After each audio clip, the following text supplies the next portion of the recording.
আজকের মুভি এক্সপ্লেনেশনে আমরা বলবো শ্রাবণ মেঘের দিন, যেটা 1999 সালের বাংলাদেশে মুক্তিপ্রাপ্ত একটি চলচ্চিত্র।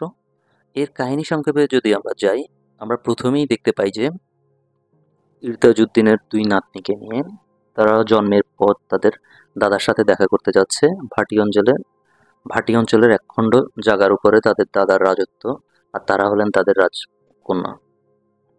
পথিমধ্যে তাদের দেখা হয় মতির মতো হতদরিদ্র আত্মীয় স্বজনহীন এক মানুষের সাথে, যে কিনা প্রথম দিনেই তাদের গান শুনিয়ে মুগ্ধ করে দেয়।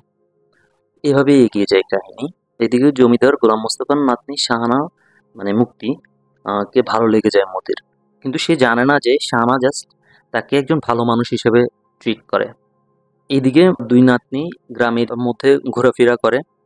অন্য পাশে একই গ্রামের কুসুম, যে চরিত্রটাতে অভিনয় করে শাওন, সেও মতিকে প্রচন্ড পছন্দ করে।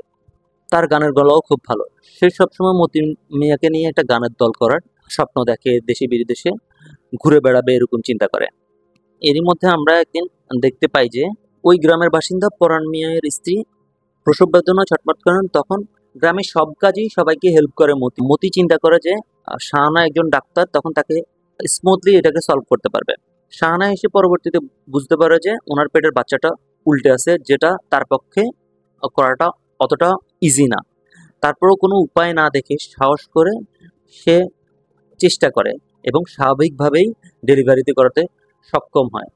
ওই গ্রামেরই মানুষজনের জমিদারের প্রতি একটা ঘৃণা ছিল, কারণ 1971 সালে যুদ্ধের সময় গোলাম মোস্তফা পাকিস্তানি মিলিটারিদের বিভিন্নভাবে সহায়তা করেছিলেন।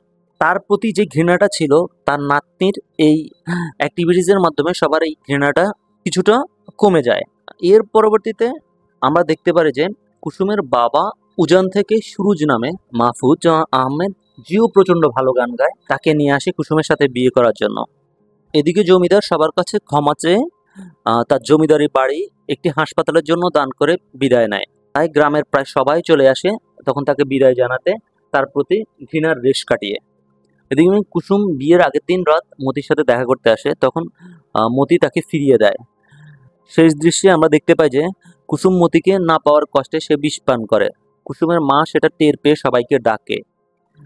তখন তাকে নিয়ে আমরা শেষ দৃশ্যটাতে দেখতে পাই একদম নদীর মাঝখানে মতি আর সুরুজ তারা নৌকা ছোটে ডাক্তার শাহানাকে ধরতে, কিন্তু মাঝপথেই ব্যাকগ্রাউন্ডে একটা সোয়াচান পাখি গান দিয়ে চিরনিদ্রায় শায়িত হয় কুসুম। তা এই চরিত্রের মধ্যে এখানে মতি চরিত্রের মধ্যে জাহিদ হাসান অভিনয় করেছে, কুসুম চরিত্রটিতে শাওন, সুরুজ চরিত্রটিতে মাহফুজ আহমেদ, মুক্তি, শাহানা, গোলাম মোস্তফা, জমিদার, মূলত তারাই প্রধান চরিত্রে ছিলেন। এই ছবির সবচেয়ে বড় পজিটিভ দিকগুলো ছিল হচ্ছে যে মিউজিকের মধ্যে বারি সিদ্দিকী আর সুবিন নন্দীর একটা ছিল সোনার কন্যা গানটা ভীষণভাবে জনপ্রিয়তা পায়। এটা ছাড়াও এই ছবিতে শ্রেষ্ঠ অভিনেতা, শ্রেষ্ঠ পার্শ্ব অভিনেতা, শ্রেষ্ঠ সঙ্গীত পরিচালক, শ্রেষ্ঠ গীতিকার সহ অনেকগুলো ক্যাটাগরিতে জাতীয় পুরস্কার প্রাপ্ত হয়। এছাড়াও এই ছবিটা 24তম জাতীয় চলচ্চিত্র পুরস্কার আসরে প্রায় 60টি শাখায় চলচ্চিত্র পুরস্কার পায়। Thank you.